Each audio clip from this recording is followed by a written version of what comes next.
What can you tell me about this? Well, if you look at the science, it's enhancing cognition. We've seen a 50% improvement in how individuals were able to read and absorb information, have better decision making. And also, we did a study and showed that it delayed the progression of metastatic cancer. And I've actually taken this a number of times because having been in research for the last 15 years and having lived with multiple chronic diseases, one of which I reversed, some of the most powerful strategies like this were not being told to me when I went to the doctor's office. So let's dig deeper. Dr. Andrew Koutnik is a research scientist who's worked on over 100 studies on metabolic health, diabetes, and the keto diet. And through his findings, he's helping people prevent chronic diseases, improve cognition, and optimize performance. I went through some pretty dramatic moments in my childhood. I did everything I was told, right? I exercised all the time. I ate what I was supposed to eat, but I still became obese. You weighed about 255 pounds? Yep. And I had no idea how damaging that actually was to my body. And I think the vast majority of people also don't. But over 20% of children have obesity. That's quadrupled over the last 30 years. And a big part of that is when it comes to food, what looks healthy isn't always healthy. And it's not by accident. And it wasn't soon after that I ended up getting diagnosed with a chronic irreversible disease that obesity puts you at risk for. And that immediately turned into a journey to understand how to be healthy. And I came across this diet a little over a decade ago called the ketogenic diet. So then I went into the science of this diet and found positive impacts on things like diabetes, obesity, Alzheimer's, serious mental illness, chronic diseases. And I was like, oh, wow. Because a lot of people don't realize that many of these are not just preventable, but also reversible. And you did the longest study ever done of its type on the impact of the ketogenic diet on a patient that had type 1 diabetes. Yes. Let me tell you all about it. I see messages all the time in the comment section that some of you didn't realize you didn't subscribe. So if you could do me a favor and double check if you're a subscriber to this channel, that would be tremendously appreciated. It's the free thing that anybody that watches this show frequently can do to help us here to keep everything going in this show in the trajectory it's on. So please do double check if you subscribed. And thank you so much, because in a strange way, you're part of our history and you're on this journey with us. And I appreciate you for that. So yeah, thank you. Dr. Andrew Koutnik. If you had to try and sort of summarize and encapsulate what you spent the last couple of decades of your life focused on and really trying to accomplish, prove, understand from the highest level, what exactly is that? The core of my mission, Stephen, is really to empower individuals to take control of their own health. It's empowering them with science, bridging science to actual action. And, science is very complex. It's very hard to break it down. But having been in research for the last 15 years and having lived with multiple chronic diseases, one of which I reversed and one of which is irreversible. My mission is to empower patients with the same tools and strategies that I had access to, so they can take control to maximize their health and performance.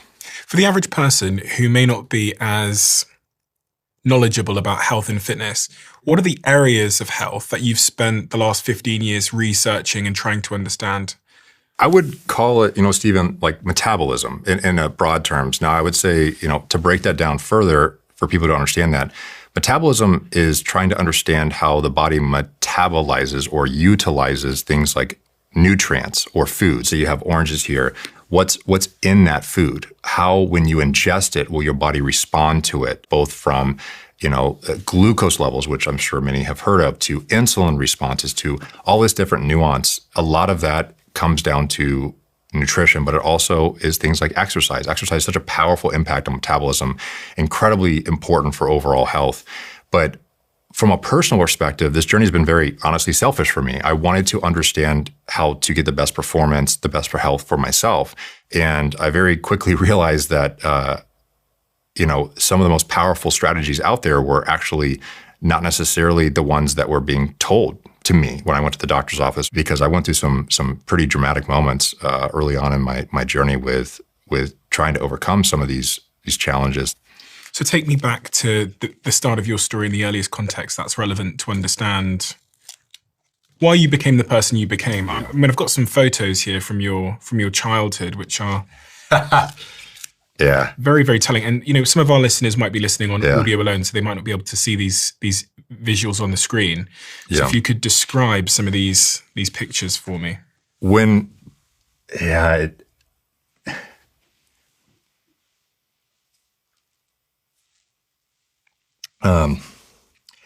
it brings back some powerful memories of the challenges with obesity for me. The picture on the right is just a picture on a family adventure where I go fishing with my dad a lot. I'm very heavy at the time. I was, obese, and the picture on the right here, this really gets me because, you did everything I was told, right? I exercised all the time. I ate what I was supposed to eat, or what my doctor recommended, what the fitness magazines recommended, but I was just constantly challenged with gaining more and more fat tissue. And I had no idea how damaging that actually was to my body. And I think the vast majority of people also don't. Over 68% of America right now is obese, okay? That means 7 out of 10 people walking around the street in the United States of America have obesity. And we know that the second you start building more and more fat tissue on your body, insulin levels rise almost double immediately before you even have symptoms of obesity or tissue damage or organ damage or anything along those lines. We know that almost immediately reduces insulin sensitivity. So how well insulin, this very powerful fat storage hormone, is able to actually bring nutrients from the blood into tissues. That goes down around 34 to 35% in early stages of obesity. And just to summarize for a muggle like me, insulin is basically the Uber, which takes things out of your blood and puts them where they need to be. It's essentially like a thermostat for blood glucose. That's how most people know it. So as blood glucose levels rise, it works as a thermostat to, let's say, release cool air to bring it back down. In this case, releases insulin to bring blood glucose back into range. As blood glucose drops, insulin is stopped. It stops releasing insulin out of these cells called the beta cells. And ultimately, what your body's trying to do is keep the 1 teaspoon of sugar that's in your blood that is critical for your life. If it goes up, it can cause damage. If it goes low, it can be life-threatening in this very, very tight range. And it builds a number of mechanisms to ultimately make sure and ensure that you don't go outside of that range. But imagine losing the one molecule that directly controls it.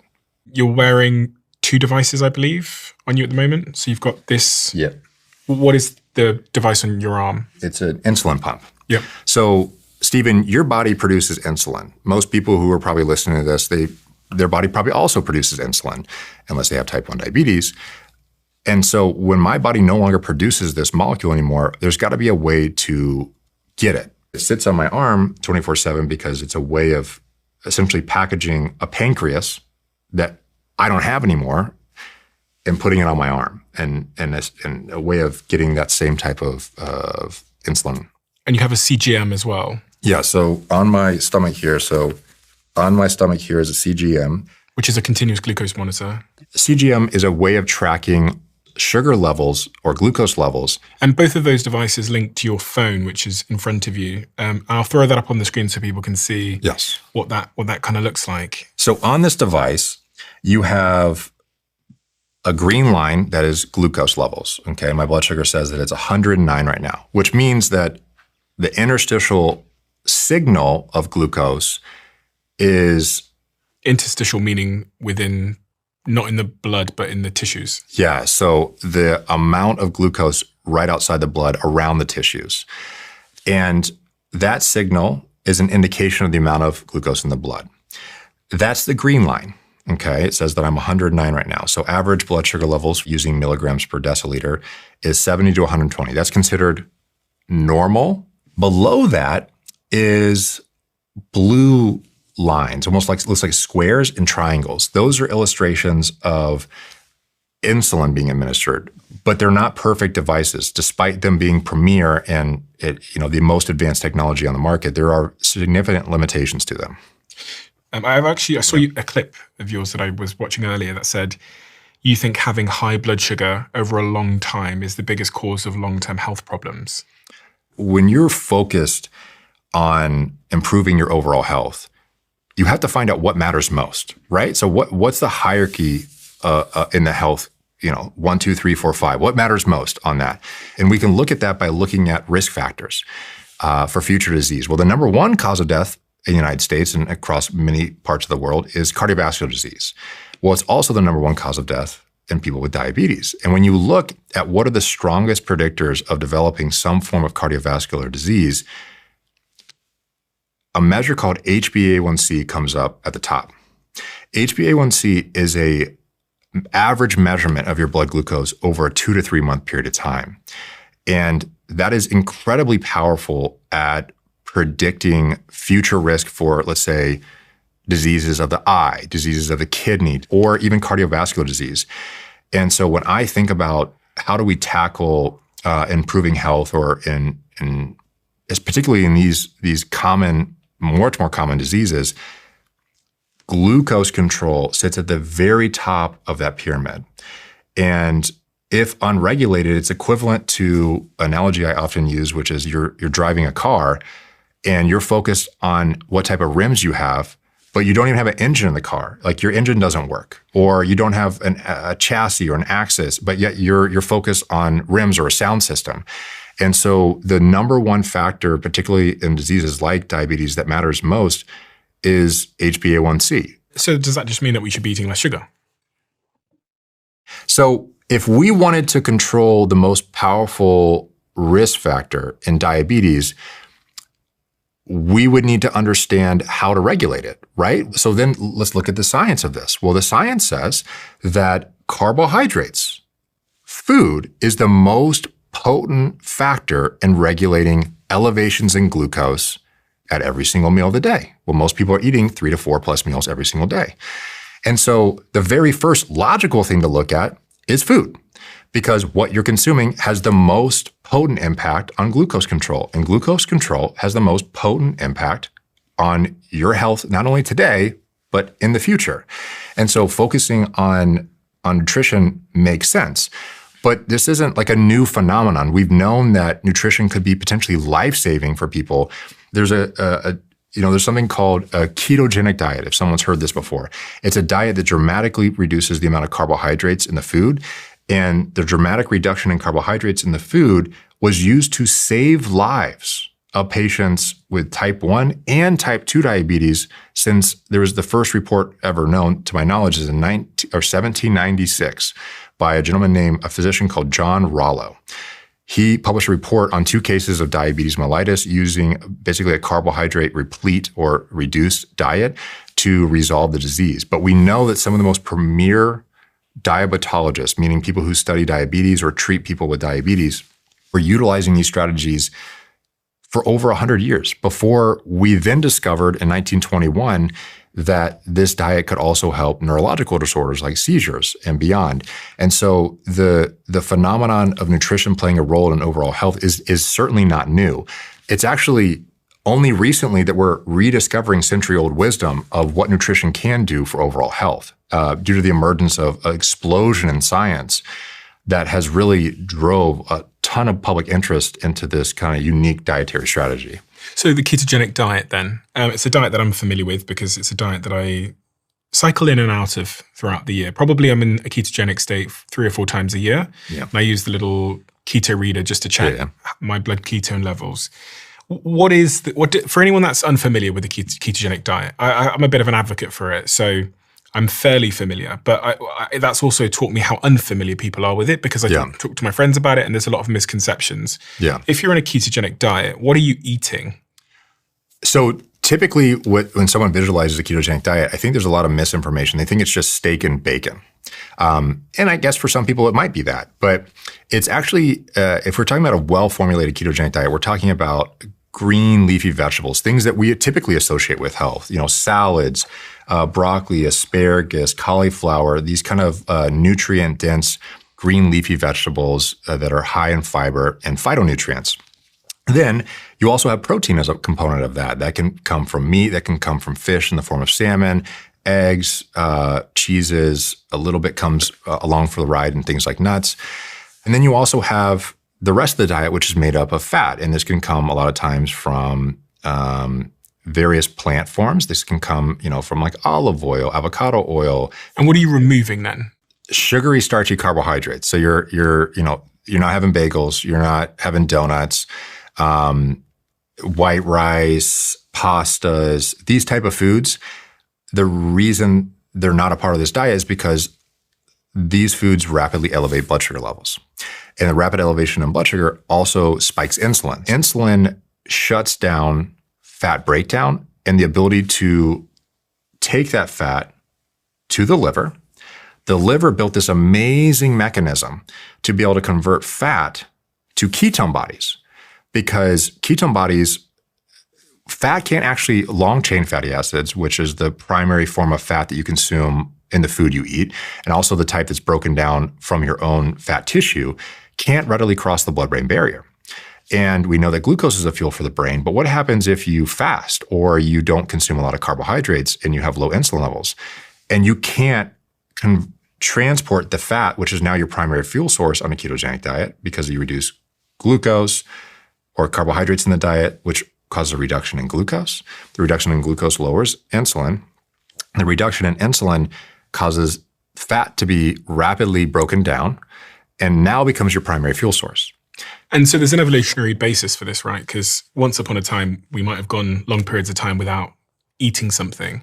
And so our body turns inwards and starts using our fat stores as a mechanism to fuel our body.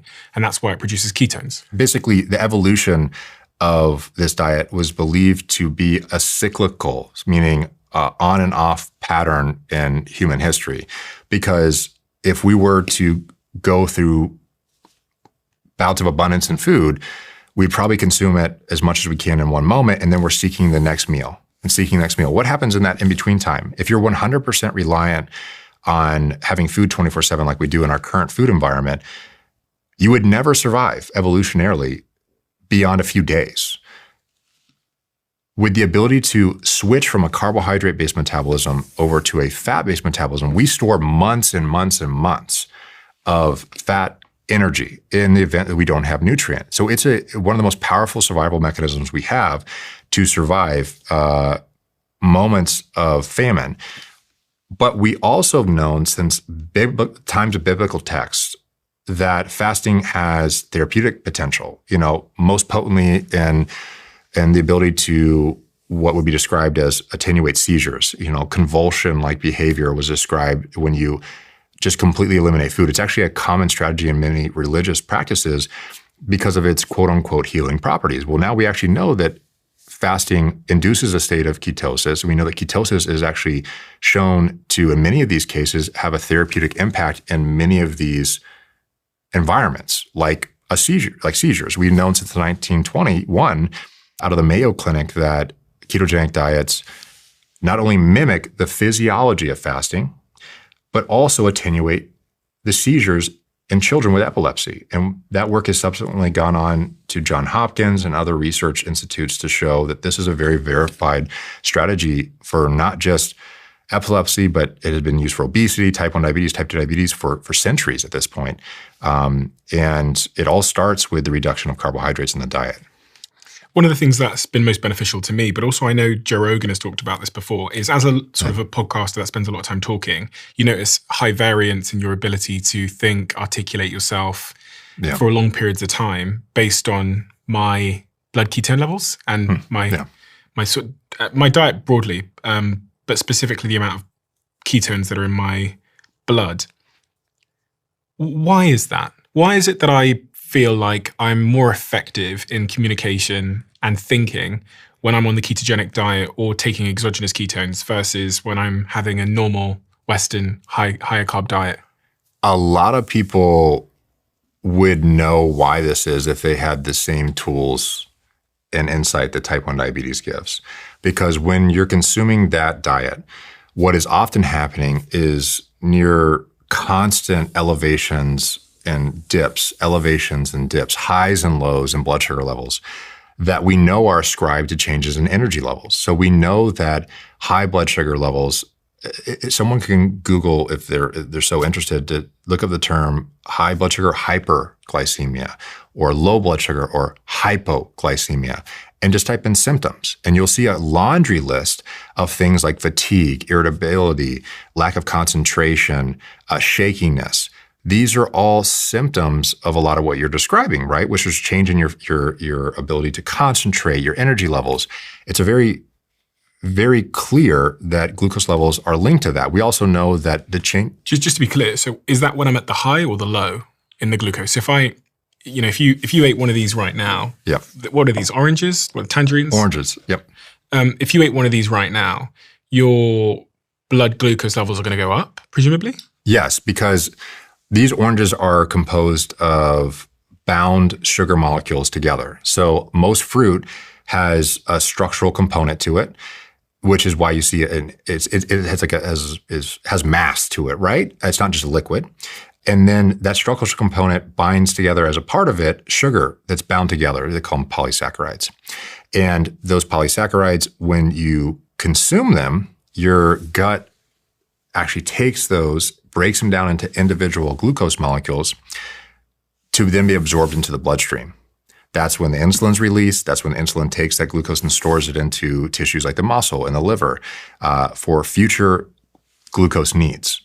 And so, yes, we would presume that with this, high or oranges or even most fruits, pastas, rices would all elevate blood sugar levels. But then that accompanies with a high insulin load, right? So the more of the oranges, the more insulin that you would need. And, despite many of these foods being considered very healthy, those with metabolic disease or metabolic dysfunction may be more vulnerable to even what would typically be considered healthy foods. And type 1 diabetes is a powerful example of that. So you said you're open to eating one of these. We've got your blood glucose and insulin levels, which we're going to put on screen for people that are watching. And it'll be interesting to see how quickly we see that orange, which is considered a health food by many people, have an impact on your glucose and insulin levels. So what I'm going to do is, normally I would never do this, but I think it's very important for people to understand, especially those at home who either have a chronic disease, which is most Americans at this point, or kids who have a disease like diabetes, what the impact really could be. So let's say oranges are considered a superfood by the American Diabetes Association. So it's a fruit highly recommended by almost every organization, USDA, American Diabetes Association, and beyond. The amount of orange is 3 oranges. 3 oranges is probably going to make up around 70 to 90 grams of carbohydrates. For me, my energy needs is calculated at around 3,000 calories per day. Now, the activity I'm consuming, if I were to eat the amount of carbohydrates recommended per day, which is around 55% by, let's say, the USDA guidelines, that I would need to consume at least or more than this if I split up all my calories over 4 meals. And so this is an opportunity to see what this will actually do to blood sugar levels and type 1 diabetes. If you consume, will be a near equivalent to around a fifth the amount of carbohydrates that I would consume per day if I was on a standard diet.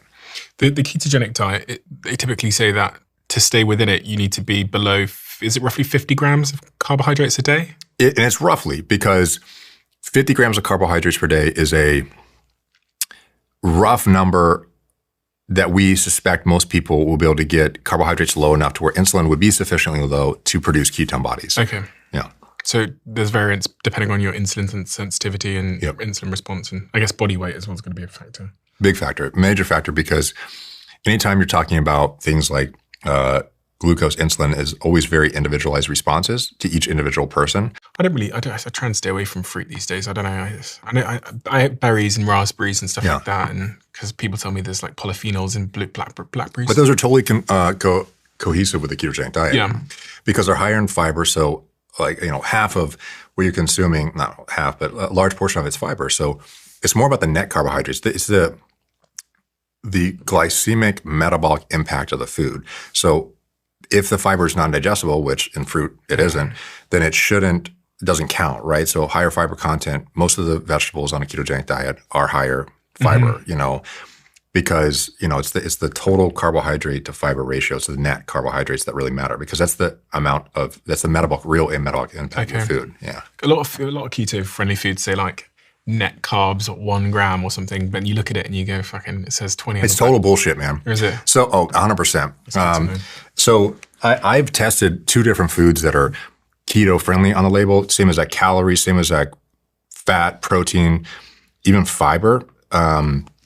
And they can produce completely different responses. I mean, the food environment nowadays, you essentially need almost a PhD in nutrition or biochemistry to walk into a grocery store and be able to understand what the hell's on the label. I don't want to sit here and say like, oh, they don't know. Like, no, they know. I mean, there's companies who have tons of resources, food scientists galore, and they're putting 0 sugar on the label and keto friendly as a trick because it's associated with health benefits, right? There's all these studies on ketogenic diets that can show to improve health. And so they want to have that on their label. But what is often happening, if you look on the back of the label, there's about 100 different ingredients they can swap sugar for something that has the same exact metabolic effect as sugar. So maltitol, maltodextrin, all these different ingredients that are going to cause glucose to go up rapidly. They'll just swap it. And now you can put on your label 0 sugar. If you've been in the ketogenic diet since you were diagnosed with diabetes, have you cycled in and out of it yourself? And if so, what have you noticed in terms of when you are in that diet and when you're not? So I actually came across this diet a little over a decade ago. What I found is that almost every blood meter that I was taking, this is before CGMs were present, I had to just prick my blood, 6 to 10 times a day to see what my blood sugars were. I was finding that I was very rarely outside of the normal range. And I was also finding that I wasn't feeling these extreme highs and lows anymore. When I transitioned to a ketogenic diet, almost immediately, my insulin requirements dropped substantially, around a little over 40%. So the amount of insulin I needed to take dropped dramatically. But I didn't have continuous glucose monitor. I didn't have this instant feedback of like, what is my blood sugar doing? I just know I needed a heck of a lot less insulin. And so what happened was I went into my doctor's office at the time. He happened to be the American Diabetes Association president at the time. He's like, I've never seen a blood sugar level in the normal range with someone with type 1 diabetes before. He said, what are you doing? From that point forward, that's when, for me, it like transitioned, Stephen, into like a lifelong journey of like, wow, obviously nutrition had a huge impact on me losing weight when I had obesity. Now it was directly regulating this very powerful disease where upon diagnosis, nearly all patients are going to have high and variable glucose levels for the rest of their life. 99% of patients will never see normal metabolic control again for their life. 100% of them are expected to get insulin resistance. And within 3 years, we see neuroanatomical changes within the brain of children who are diagnosed. What does that mean? So it means that when we look at MRI scans of the brain, we see that children with high and variable glucose levels with this disease, with type 1 diabetes, they have shifts in the type of white and gray matter. The sections of the brain that are associated with normal brain development in childhood, they're not developing the same way. We see this within 3 years, and it's directly linked to the poor glucose control.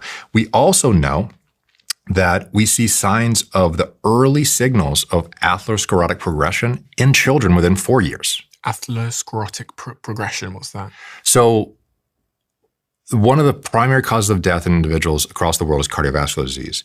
And how do we get that? Well, you have changes in your blood vessel and how it functions is the first and earliest signal of future what will ultimately be plaque or this kind of blockages within the blood vessel, which ultimately cause things like heart attacks or strokes. Well, in type 1 diabetes, we see that children who have high and variable glucose levels, again, 99% of patients are expected to just live this way for the rest of their life if they follow standard of care, if they follow the doctor's orders. They're going to see changes in how their blood vessels literally functionally and structurally change. Their blood vessels will now shift from being this very compliant, almost like a smooth wave, to that blood vessel now becomes very rigid. It starts to build collagen, at more and more collagen around it. It becomes stiffer and stiffer. It's almost like taking a hose and turning on a hose and pinching the hose. When you pinch the hose, as it becomes stiffer and as you shrink the size of the blood vessel, it goes faster. And so we can measure that by the speed of the blood in the body. Another clear signal, one of the most powerful signals that the blood vessel is starting to change before you see plaque, before you see blockages, decades prior, These are all happening in childhood, by the way. 10 to 14-year-olds diagnosed with type 1 diabetes. We see that the blood vessel isn't able to respond to what they call shear stress, Stephen. So that means, let's say you go for a run this morning, Stephen, and your blood pressure initially increases because as your heart rate increases, the speed of the blood increases, the amount of pressure on the vascular wall increases. A phenomenon when the blood moves fast through blood vessels, it causes stress against the blood vessels. That's not a bad thing. It's actually a signal for the blood vessel to release something called nitric oxide. Nitric oxide is a potent called vasodilator. It causes the blood vessels to open up. And this is how your body responds normally to stress. Okay, you go for an exercise, vasodilation, or vasoconstriction, then vasodilation.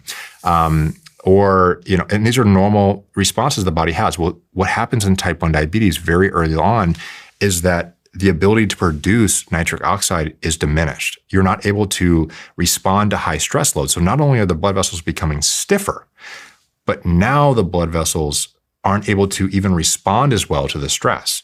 And so as you're looking at this and you're looking over time, you see these early signals of atherosclerotic progression. You also see very early on that it was once expected that all patients with type 1 diabetes would have eye damage, some form of eye damage called retinopathy, where you start to lose vision, eventually can go blind within 20 years of diagnosis. So most people are diagnosed in 10 to 14 years of age, which means by 30 to 34 years of age, you're going to see a lot of patients who have altered eye function and or some who are blind.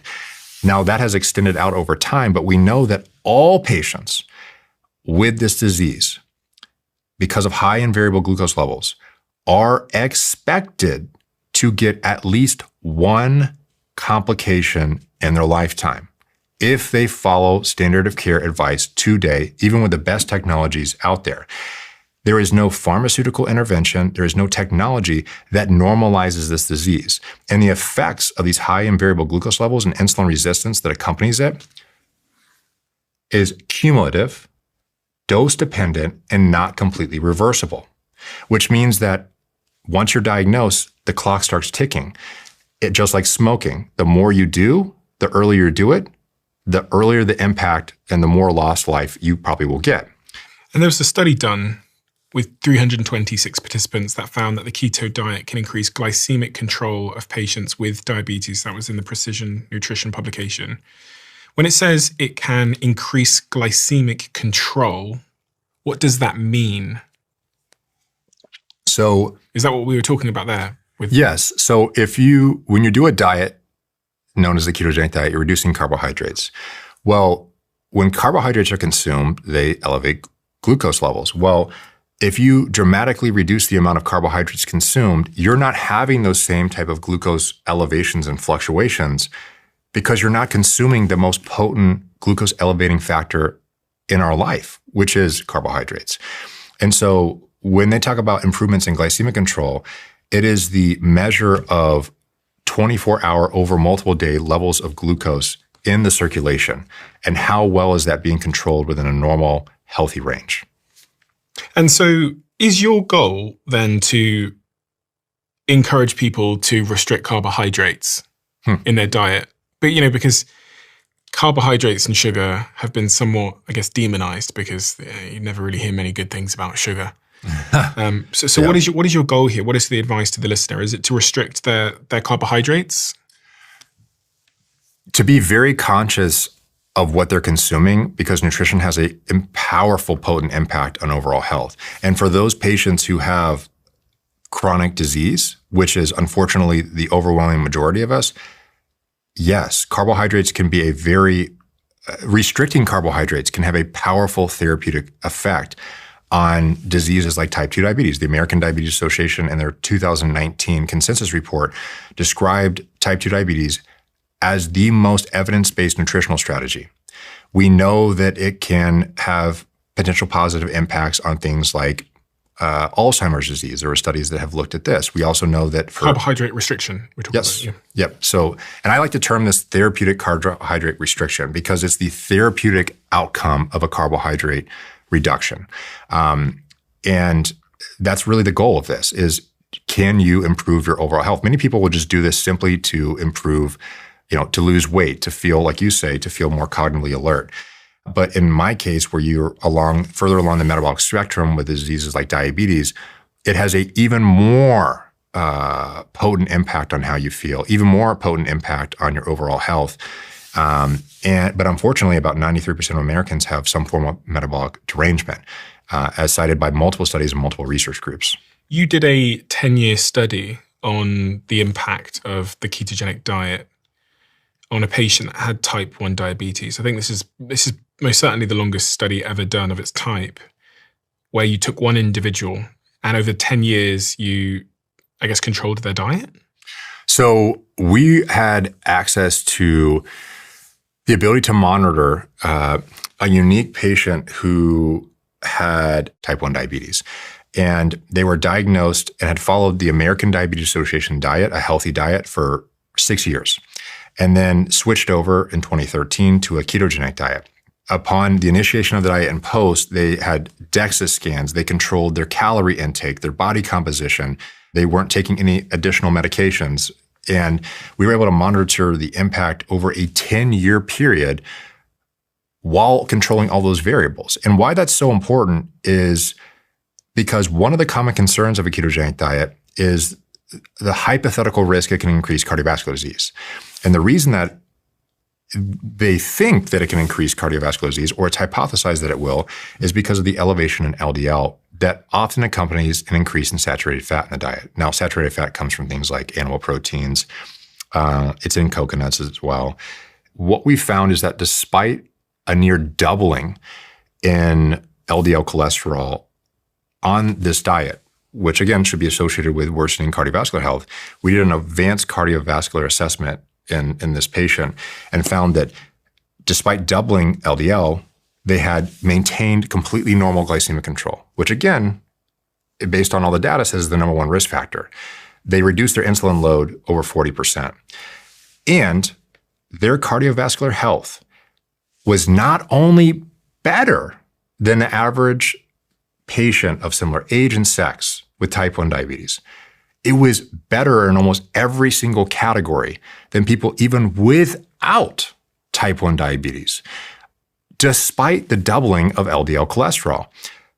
It illustrated that over a 10-year period, it maintained not only no sign of cardiovascular disease, but remarkable cardiovascular health. And in fact, we actually followed on that study with the largest ever analysis of the impact of nutrition, particularly carbohydrates, in over 46,000 patients with type 1 diabetes.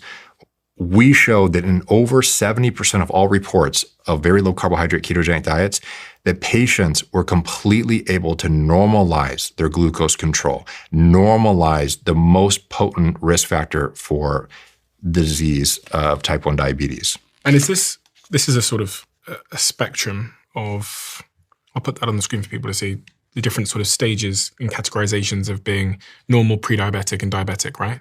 Correct, yes. So normal is anything less than 5.7% HbA1c. Pre-diabetic is that 5.7 number up to 6.4. And then diabetic is anywhere between 6.5 all the way up into essentially, there's no cap on how high that number can go. I mean, I noticed your blood sugar levels have risen quite dramatically. Yes. So what you see initially is probably only the first phase of this, right? So started at an average of around 100 milligrams per deciliter on average. And once the food is then consumed, because once you consume the food, it takes some time to break down into glucose. That glucose then goes into the blood, and then the blood then moves glucose into this compartment around the cells, which is called the interstitial fluid. And now we're starting to see the direct impact of just consuming probably a fifth of the amount of carbohydrates I should consume from a superfood. Oranges are considered both a citrus and a fruit, and this is considered like a superfood by the American Diabetes Association in the context of diabetes. So when the glucose spike is high, so you've just eaten some oranges, the spike is going up. Yeah. What does someone feel? And then what do they feel when it's then crashes down and goes below? Because it started at about 100. So I imagine that it's going to go up to whatever it goes up to. Yep. And then it's not going to drop back down to 100. It's going to drop below 100 typically in a normal non-diabetic person, right? So 100's right around the normal. So what you'd hope would happen is that you're going to go up just a little bit. Insulin's going to respond quickly, and they're going to come back down to normal if you have total healthy metabolic function. Again, the vast majority of us do not. But in this case, what would be predicted to happen is that as blood sugar elevates and insulin responds, it's going to go as high as the amount of glucose that's present in the food. Okay, but at the same time, my pod is also, which is holding my insulin, is immediately trying to respond. It's immediately trying to say, okay, oh no, we need to bring this and keep this into a normal range. And so it's trying to release insulin. And so you can see on the screen that there's this massive uptick in the blue line, which is the initial response in insulin immediately to the elevation in glucose. This is exactly what happens in normal physiology, yet no one can measure it. But you can see it here. So how would I feel when the glucose spike is high? Do I feel energetic? Do I feel focused? Or do I feel tired? My personal experience here, Stephen, is that as blood sugar becomes very high, my focus reduces. I become fatigued. I can also, according to my wife, become irritable. Mm-hmm. But you can even look this up. You can look up what are the symptoms of hyperglycemia. What are the symptoms of elevated glucose levels above the normal range, which is normal 70 to 120. That's when you can start to see very clearly that the evidence over time has shown a very clear impact on not only how you feel physically, but also your mental health status as well. Oh, I've just looked up the symptoms here, and it says the common immediate symptoms of having a high glucose spike is you feel thirsty, dry mouth, frequent urination, headache, brain fog, fatigue, sluggishness, blurry vision. And then once you go down and you crash, or your glucose really drops below the normal range, what do you feel then, typically? So a lot of how I like to describe this is almost like imagine you're outside and it's sunny outside. And you're having a great day, great conversation with other friends. And then all of a sudden, very rapidly, clouds come over top. Everyone kind of dissipates and it starts to rain. It's almost like we know that glucose levels have a direct impact on the neurobiology of the brain, meaning how the brain functions, how it operates, and particularly at very high glucose levels, typically above 180 milligrams per deciliter, you start to see signals of inflammation, signals of stress, like oxidative stress in the body, if people have heard of that before. And that can start to cause damage on tissues and cause a stress response. But the problem here, Stephen, is that most patients are living there 24/7. You did a study in 2025, I believe, on the impact of the ketogenic diet on physical performance. If the ketogenic diet has all these therapeutic potentials, going back for over 2 centuries, what is truly the impact of it on performance? Because that's one of the primary reasons where if someone were to walk into a clinical setting and say, well, yeah, you can do this, but I've heard it's going to decrease my performance. Physical performance. Physical performance. And so we were very, very interested in this because we thought, okay, when we look at why carbohydrates are currently being recommended as sports nutrition, is because since 1921, they've been shown to improve performance. And how they showed that in 1921 was that physicians out of Harvard and Boston actually watched Boston marathoners, half of which wouldn't even finish the race, slurred words. They would have like almost pale skin, shaky, weren't able to articulate their words, or some wouldn't finish at all. And what they were finding was that when they tested the blood of these individuals, that they were finding that glucose levels were low. Basically, they reached what they call hypoglycemia. It's a medical term to describe very low blood sugar levels. And then next year, they provided carbohydrates and these marathoners in the Boston Marathon, and all of them improved their performance. And so since 1920, or not 1925 actually, we've known that carbohydrates can improve performance. But what has happened though over time is that in 1960s, there was a measurement technique called the Bergstrom method, where you actually did a muscle biopsy, pulled out muscle tissue and found that, oh wow, there's actually glucose stored in the muscle. So it must be really important for physical performance. If the muscle, which is used to contract and move the body during physical performance, that if glucose is in that tissue, it must be essential for performance. And then after they discovered that, there was all these associations between low glucose levels in the muscle, called glycogen, low glycogen, and fatigue.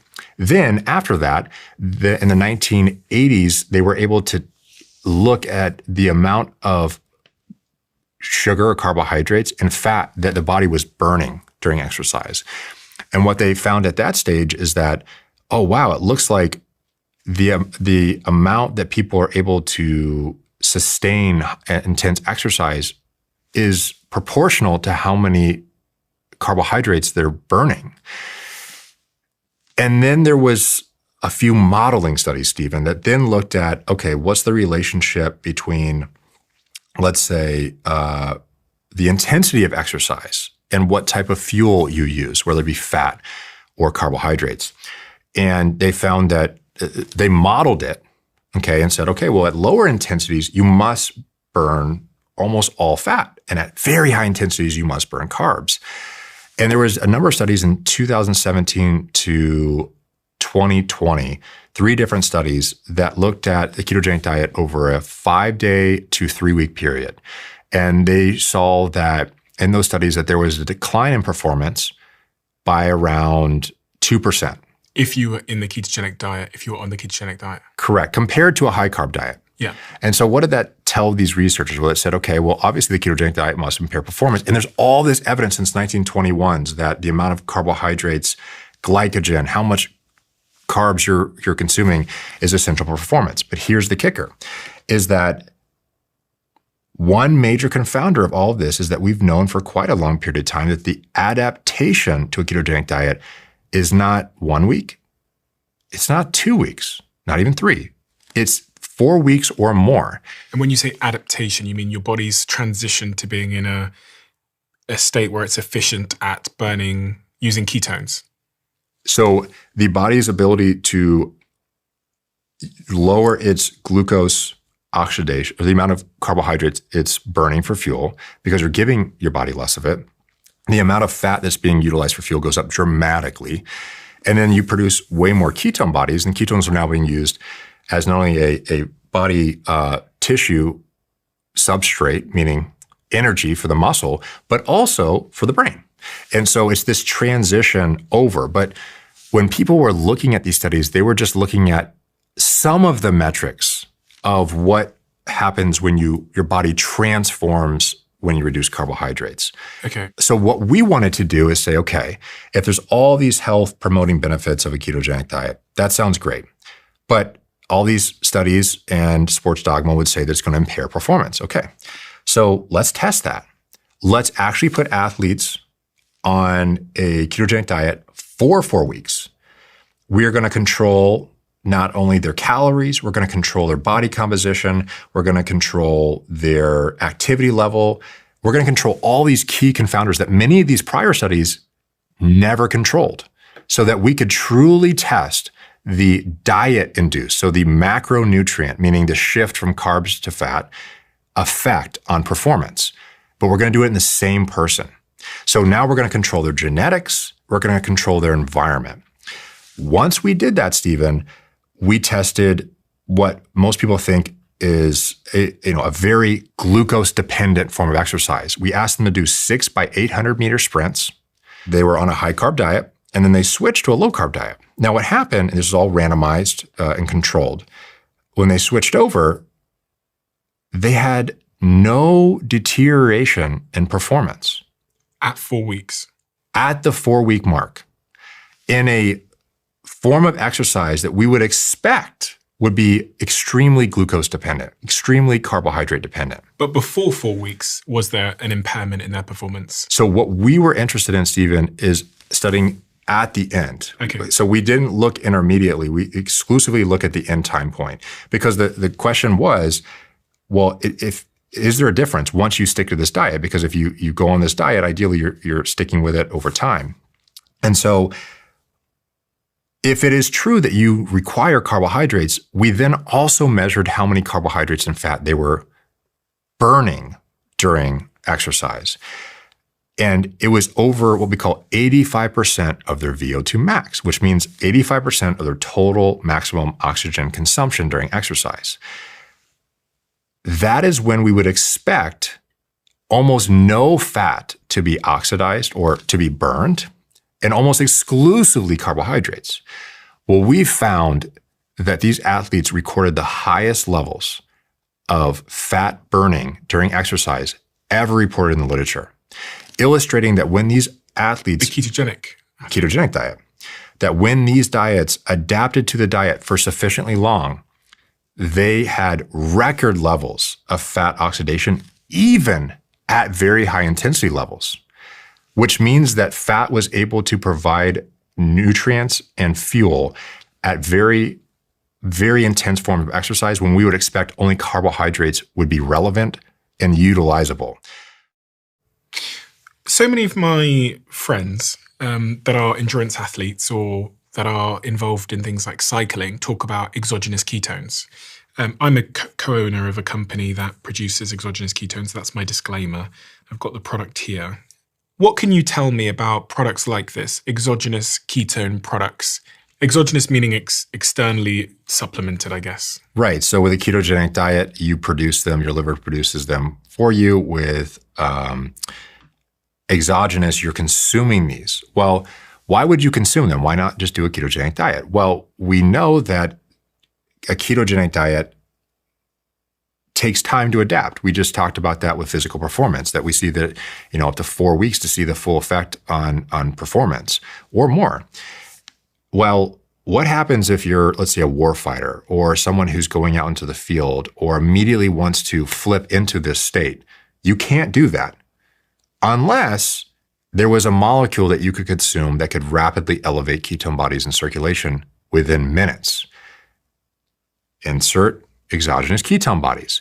We have known since the 1960s that the product in there was studied by MIT in the aerospace department called 1,3-butanediol, that it was able to be consumed and rapidly elevate ketone bodies in circulation.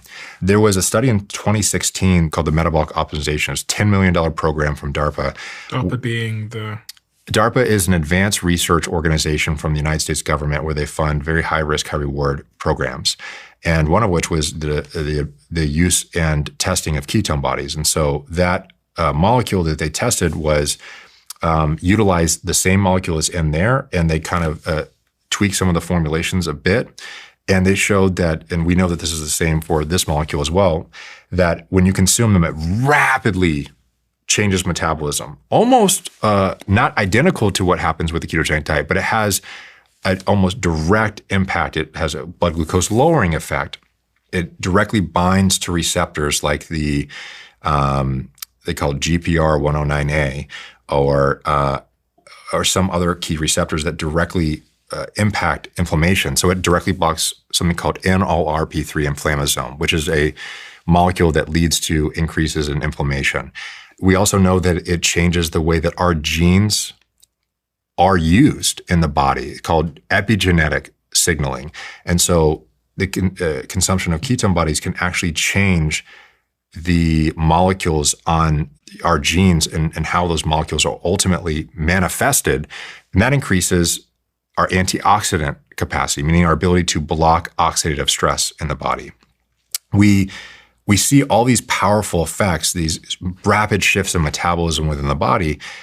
And this 2016 study showed that just orally consuming these molecules could rapidly shift metabolism, but that it was also linked to an improvement in physical performance. But if you look beyond that and just like these kind of studies, because we looked at them in athletes, we looked at them in healthy individuals, and then also in military settings. But there's studies looking at this in patients at risk for cognitive decline, so patients at risk for Alzheimer's disease.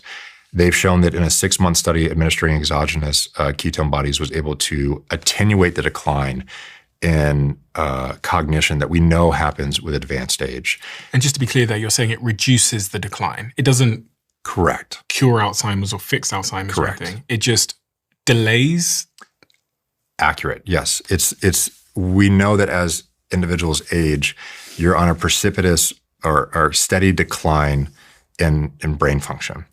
And so the goal is to offset or to stop the decline. That's our goal. We want to maintain normal brain function and our ability to think clearly and to understand things clearly, like reading and doing problems and solving problems.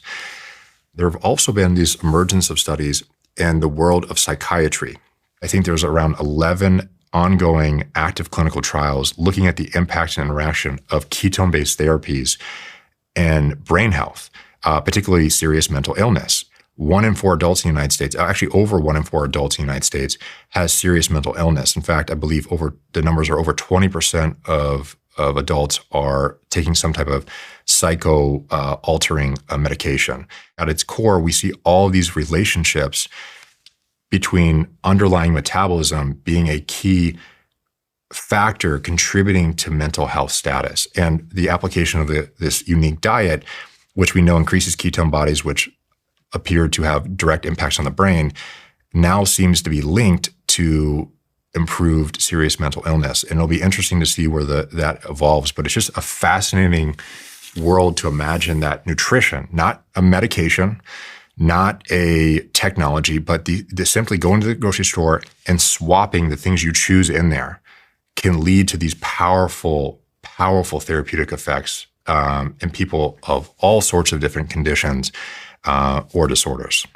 On one of the studies that I read about the administration of exogenous ketones and the impact it has on brain network stability was from 2020, where they investigated if brain network stability responds to 2 major brain fuels, either glucose or ketones. And participants came to the laboratory on 2 occasions and drank exogenous ketones or glucose.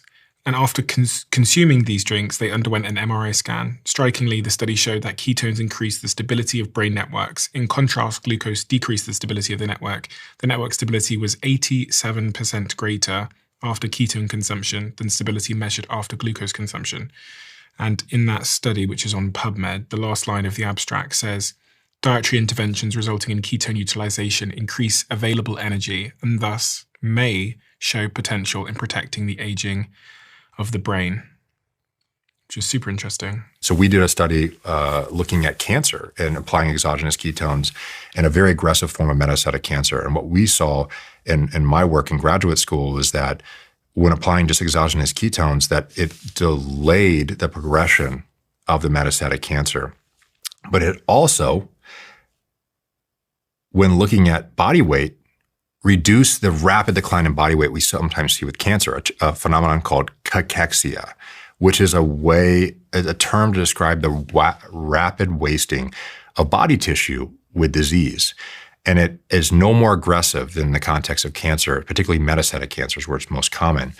And when we saw the lack of decline in body weight, I then looked at where the body weight was coming from.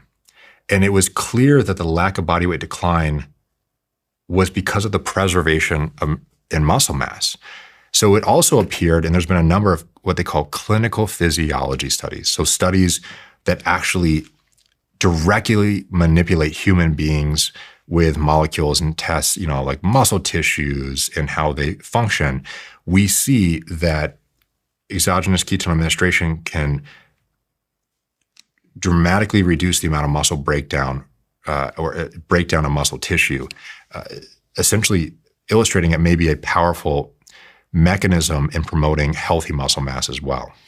In terms of being in a ketogenic diet, one of the things I'm always quite concerned about is, am I still able to gain muscle mass if I'm in a ketogenic diet? Because when I go into a ketogenic diet and I stop having carbohydrates, I tend to lose weight rapidly and shred. Yeah. The fat falls off and I get very lean, but more skinny. You smiled though, because maybe you like to be more shredded. So a phenomenon with the ketogenic diet, so there's no deterioration in muscle mass with the ketogenic diet. There have been plenty of studies that have shown that you're able to maintain muscle mass. And build it? Yes, and build it. So they've shown that as well. So Jeff Volek out of Ohio State University has done a number of studies in this area, looking at individuals who were actually on a reduced intake diet. So they're reducing less calories, so they had less energy in the diet, and they were also doing the ketogenic diet. It was actually a military study, and they showed that they were able to maintain muscle mass just as much as if someone was on a high-carb diet while under a caloric restriction, or another way of describing that is like a semi-starvation state. So there's no negative impact that we see with these diets on muscle mass. However, to your personal example, one of the first things that happens when you go into a ketogenic diet is there's a natriuretic or natriuresis effect. But basically, you reduce the amount of sodium in the body, so you piss it out basically, and so you hold less water weight. And that's one of the first things. That's why people see this rapid shift in body weight initially when they're on a ketogenic diet, which for many people is great, because if they're trying to do it to lose weight, that's like immediate reinforcement. But sometimes it's water weight. Well, water is in both the fat and the muscle. So it's not necessarily that you're losing any muscle mass per se, but it just might be in a phenomenon of less water weight. And in some contexts, that might be beneficial, right? If you're in a sport where you have a power to weight ratio, but you're able to maintain the same power at a lower weight, simply by shifting water, that's great, as long as you're able to function equivalently. Is there anything I do need to be thinking about in terms of my diet to make sure I'm still gaining weight, just to keep my protein levels high? So the most important thing related to your diet when it comes to trying to build muscle mass is to exercise hard and with resistance exercise. That's the most important thing. When it comes to your diet, to enhance that effect, protein is one of the most powerful nutrients you can consume to augment that response. Another is to ensure you're having sufficient calories, right? So if you're in a caloric deficit, so you said that you tend to eat less calories because you're probably not as hungry. Well, yes, that's one of the most powerful ways to lose not only fat but also muscle, is to just not eat food. Or I think that's it, because I lose my appetite when I'm in the ketogenic diet. I also lose my appetite a little bit when I take these exogenous ketones like Ketone IQ. Yeah. And I've seen some of the studies that show that there's a roughly 20% decrease in appetite when you take exogenous ketones, according to one particular study that I read. But when I'm in the ketogenic diet, it's like I get hungry, but then I start eating and I stop very quickly. Yeah. And it's really bizarre. Like I was in Cape Town for 10 days or 2 weeks writing my book. And so I had the chef there, and the chef cooks me my food and makes this amazing food. And I'm so hungry. I look at it, I'm like, oh, amazing. So I start eating it. I have like 5 or 6 bites and I'm done. And only when I'm in the ketogenic diet, there's something going on in my body which just doesn't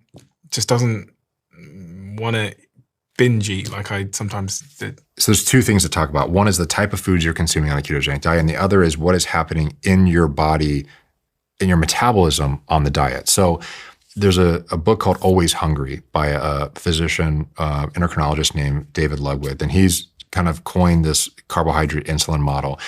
And it's somewhat controversial, but the reality is that there's some important notes in it. One related to hunger, which is if you're able to have a fuel source on a ketogenic diet that's sustained over time, so you don't have the up and downs of glucose and up and downs of insulin, so these constant swings. Whereas on a ketogenic diet, you have this sustained level of fuel influx, right? So you have this nutrient availability in the blood. So glucose levels are much more stabilized, insulin is much more stabilized, and you don't have those fluctuations, particularly in those specific molecules. That might be one potential reason. But the other potential reason is that when you're on a ketogenic diet, you tend to not consume the type of foods that drive hunger. So again, we talked about in the grocery store, the 70% of the grocery store, and particularly in the center of the grocery store, that is highly processed, where they combine carbohydrates with salt or fat or some combination therein that makes it highly palatable or very, very tasty, increase the dopamine response, this positive reinforcement response of the food. That drives people to seek more of that pleasure response. And as a result, they want to consume more. So everyone has probably felt this example where you're in a restaurant, you eaten enough food to where you feel physically full. You're like, oh, I'm totally full. Like, I don't want to eat any more food. Someone walks by with your favorite dessert. And you're like, oh, well, I could eat that. You're literally physically full, but yet you want to consume more food.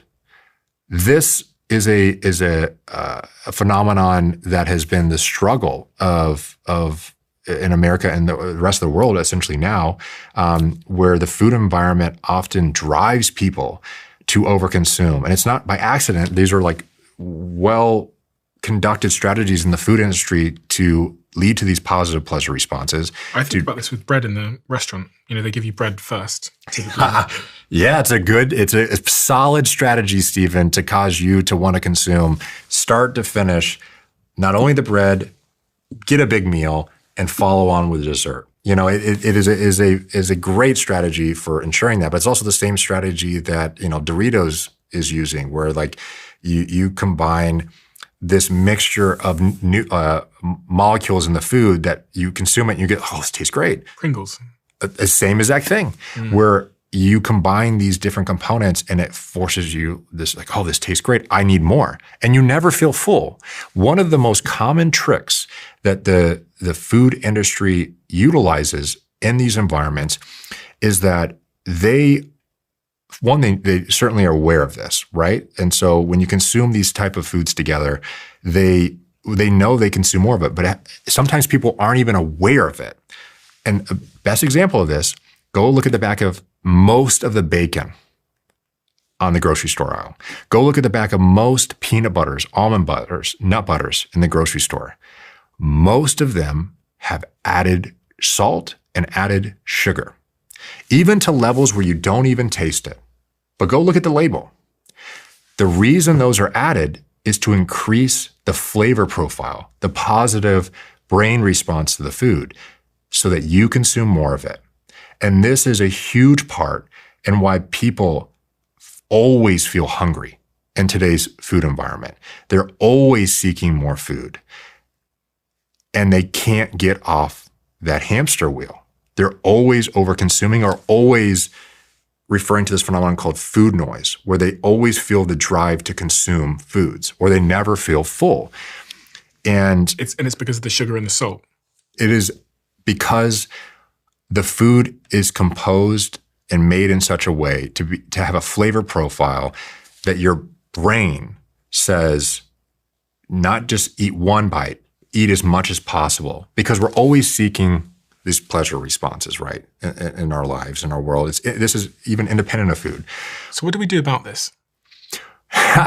So the solution for most people in this situation is to try to focus, number one, don't consume liquid calories. That's like a dead giveaway bad move, because those are abundance of calories, will drive people often to overconsume them and drive this pleasure response in the brain. Liquid calories, what's a liquid calorie? So let's say you have a soda or a Coke. Yeah. So basically completely void of any nutrients and really high in calories, spikes your glucose through the roof, insulin through the roof, and then often makes you hungrier afterwards, not less hungry by having like orange juice. Is another great example. Smoothies, those fruit smoothies people have. Exactly. In fact, just taking fruit and then blending it up actually increases the speed by which it's absorbed, changes the hormonal response, and leads to a worse outcome for most people. Most people think a fruit smoothie is a healthy thing. Yeah, I don't know about that. I think that when you take fruit, which for most reasons isn't terrible, right? Like these are nutrient-dense foods. If people can consume them and get away from them, great. If you have a metabolic disease, you might be more vulnerable to, let's say, glucose elevations. But when you then take foods like that, it could be any foods. It could be taking potatoes and then making mashed potatoes.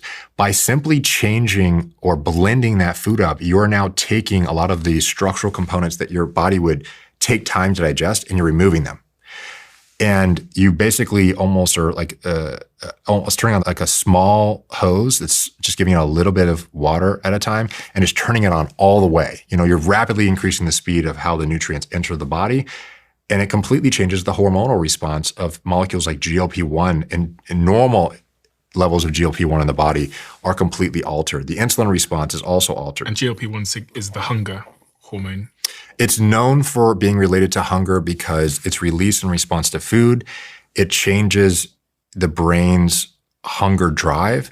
And most people know of it because of Ozempic, semaglutide, Wegovy, tirzepatide, all these GLP-1 receptor agonists that are increasing GLP-1 levels not to normal levels. They're increasing them to super physiologic levels, levels that would never be observed or ever seen in normal settings of the body. So I want to give the audience that are listening some practical ways that they can change their life to live a better life and to navigate the food environment we live in. But just generally the advice that you would give if you had the ear of, 5 million people right now, and you could say something to them to help them live better lives, to perform better, what advice would you give them? Number one is I would say, be conscious of the food you're consuming and what you're consuming on a daily basis. The impact of food is equivalent to medicine. It is, and sometimes more powerful than medicine. So what you drink, what you eat, focusing on whole foods, not consuming liquid calories. And if you're someone who could benefit uniquely from stable glucose levels, lower insulin levels, like someone who has some type of metabolic disorder like I do, reducing carbohydrates oftentimes can be a very powerful strategy. In fact, known to prevent and reverse things like obesity and type 2 diabetes, with emergent evidence for its potential ability to put things like serious mental illness into remission. But we'll see as more evidence comes out. Exercise on a regular basis. We know that exercise might not be the lack of exercise might not be the primary driver for why someone is or isn't obese, but we do know that physical activity promotes health. We do know that physical activity is extremely important for overall well-being. And so you've got big muscles. Oh, well. Is that somewhat linked to your type 1 diabetes at all? Is that part of your strategy? Look, I was obese at one point, and so I've since that point I become obsessed with trying to find out how to be bigger, stronger, faster, optimize my metabolic health, optimize my performance. And so it's been a lifelong kind of self-experiment in that journey. But exercise is just important in general. But for me, it's about all the different experiments and strategies I can use with exercise, with resistance exercise and beyond, to kind of play around with what affects my body, what affects my insulin, how do I increase my overall metabolic health. And what I have seen is that that's directly linked to my performance. How often do you exercise? I try to exercise every single day, How long for, and what types of exercise? So what I do right now is I typically do weightlifting for 30 minutes to an hour or 6 days a week. And then I will go typically ride a bike to jiu-jitsu, so Brazilian jiu-jitsu, which can be uniquely almost like a mixed exercise, intense exercise, where it's going to be extremely intense for like 5 minutes, and then you have a 1 or 2 minute break, extremely intense, and then a break. And I do that typically around 5 days a week. I also try to purposely engage in some type of aerobic exercise when I can. If I wasn't able to do as much jiu-jitsu one day or as much resistance exercise, I always try to add on some type of cardiovascular work, whether that be a run, a bike, or these Airdyne bikes where it's just lower and upper body. I find those to be incredibly effective and powerful tools, and actually just not causing damage to muscle tissue, but also allowing you to improve your overall cardiovascular health. What does your diet look like? So I tend to wake up and not think about food. That's one thing that I've also experienced, similar to you, that when I switched to a ketogenic diet, not only improved my glucose and insulin, but I also found that with a ketogenic diet that I don't feel hungry. So I would wake up and I don't tend to eat food right away. In fact, I enjoy when I don't eat food more so than when I do eat food oftentimes, not because I don't enjoy the feeling of sitting down and having food. I love that.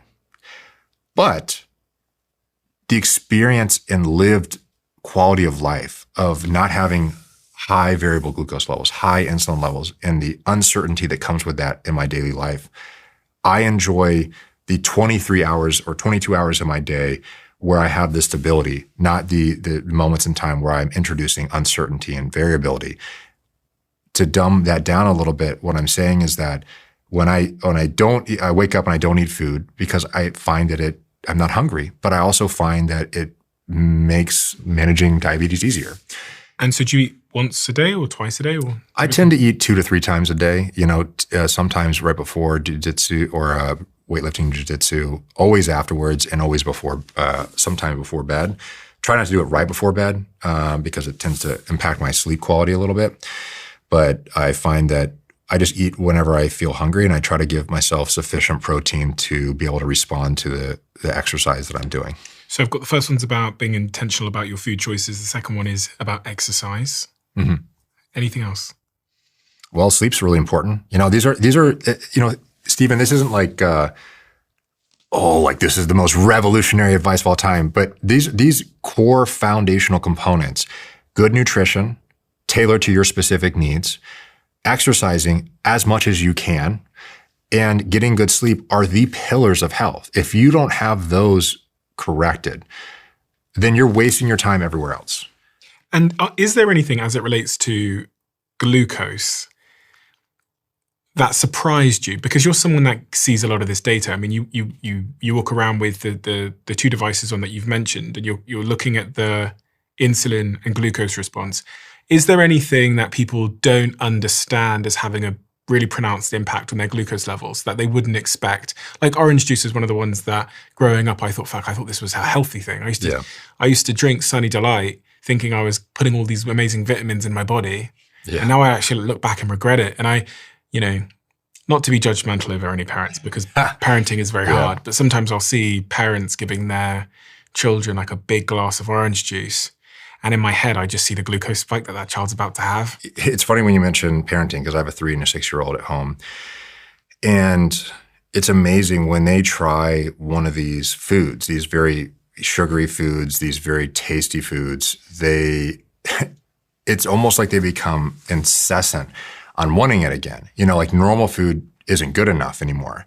And I think that's a great illustration of what many of us adults are challenged with on a daily basis. But yet many people are just unaware of the impact that it's having on their metabolism, impact that it's having on their hunger, the impact that that's going to lead to on their future health. And is there anything that you've spotted from your experiments with your CGM and your insulin device that people should most certainly avoid? So you said liquid calories. Is there anything else that causes a really pronounced or unexpected glucose response? Yeah.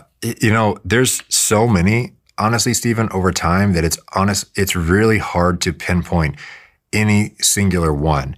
A lot of the foods that are out there are often surprisingly challenging on glucose levels, on insulin levels, particularly the processed foods, because what happens when you make these food products is that you're trusting the food company to put ingredients in it that you're going to respond favorably to, that your metabolism will respond well to.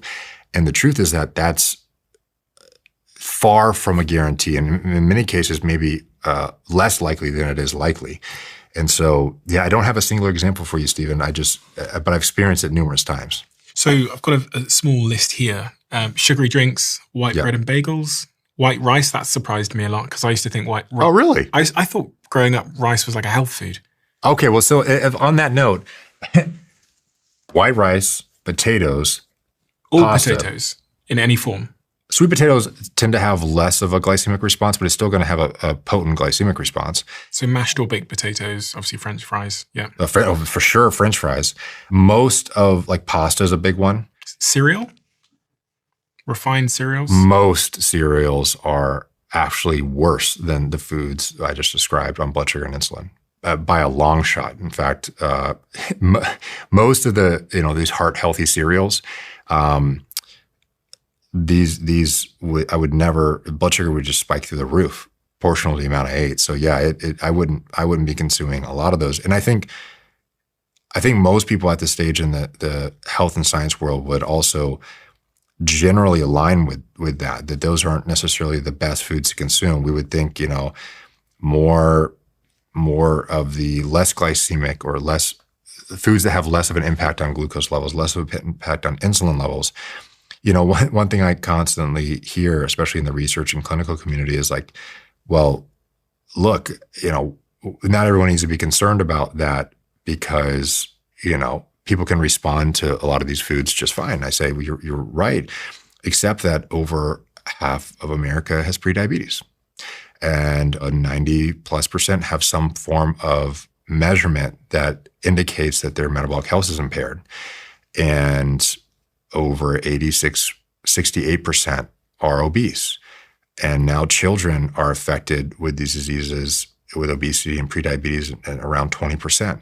So it's the fact that we are now less healthy than we've ever been. We don't have the foundation to support. Correct. And I think, when we think about healthy nutrition, we think about exercise, we describe them as medicine. But the reality is these are just normal aspects of things you should do every single day because that's what our bodies were made to do.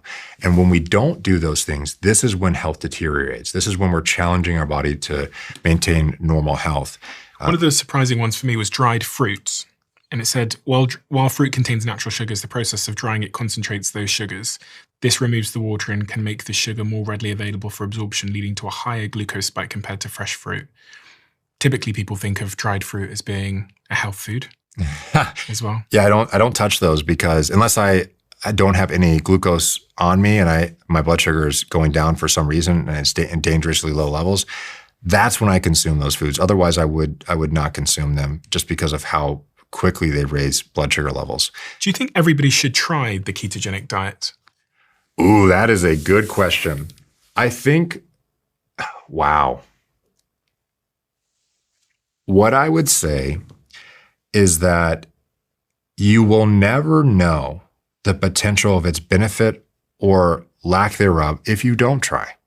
Like anything in life, we're left to assume what everyone else is like. We've talked about the ketogenic diet numerous times here. We talked about exogenous ketones numerous times here. But if you don't try it, you don't know how it'll work for you. In science, Stephen, one of the most important things to appreciate is that we often publish bar graphs, look like this, a line that illustrates the average outcome of a group of people. But what you don't appreciate is that line or that bar graph is made up of numerous individuals who all average to that number. But what if you're the person who's at the very high dot or the very bottom dot, meaning that you're what they call an outlier or someone who responded negatively or positively to that. And then you just follow the average advice that study showed. Well, oh, look, I tried this approach and it didn't work for me. I'm just going to keep trying because this study said that I should. Well, no, you might be the person who was in that study who didn't respond, just like the person on the opposite end of the spectrum who averaged out to the middle. So in that study that talked about the impact of exogenous ketones on brain stability, someone might have had 100% improvement in brain stability and someone might have had 20% improvement or whatever, and they've averaged it out across a bigger group of people. So if you are that person that had a 100% gain in brain stability, it's a pretty unbelievable tool for you to understand based on your body. Exactly. And that's always the case in science. I mean, sometimes we look at this as responders and non-responders. But actually in the study where we gave the product from HVMN and Ketone IQ, in the SOCOM study, we actually saw that nearly all of them saw an increase in SpO2. Nearly all of them saw an increase in heart rate. But that's rare.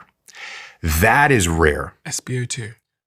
So the amount of oxygen in the blood. Okay. So the measure that would indicate whether someone in these low oxygen environments had more blood or less, more oxygen or less oxygen. Ultimately, it's important to try. I think I would always say, yes, you should try or any nutrition strategy, because you should try different ones. I've probably tried over 10 plus different diets. I mean, honestly, maybe like 15 or 20 at this point in my life.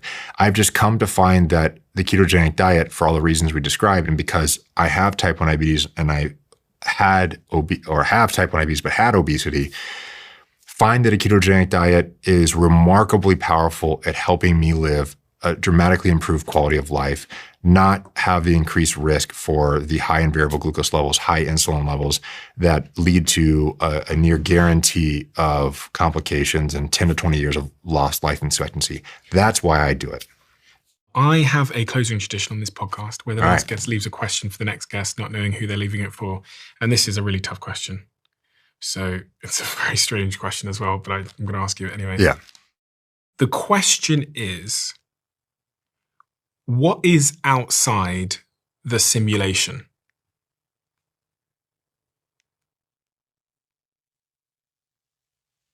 I think it depends on your philosophy on how our existence is,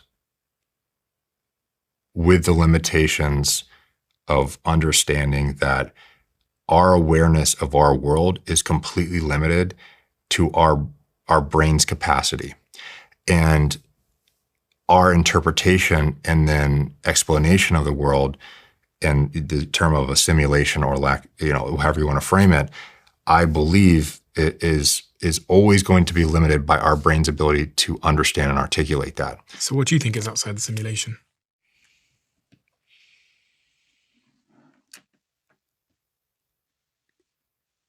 Consciousness. You think consciousness is outside the simulation? I think that our ability to have, not consciousness, Stephen, but our ability to operate beyond consciousness. Got me on that one, man. That was a tough question. Yeah, it is a tough question. That's a burner right there. I don't know. Do you think there is a God beyond this, all this stuff that we see here?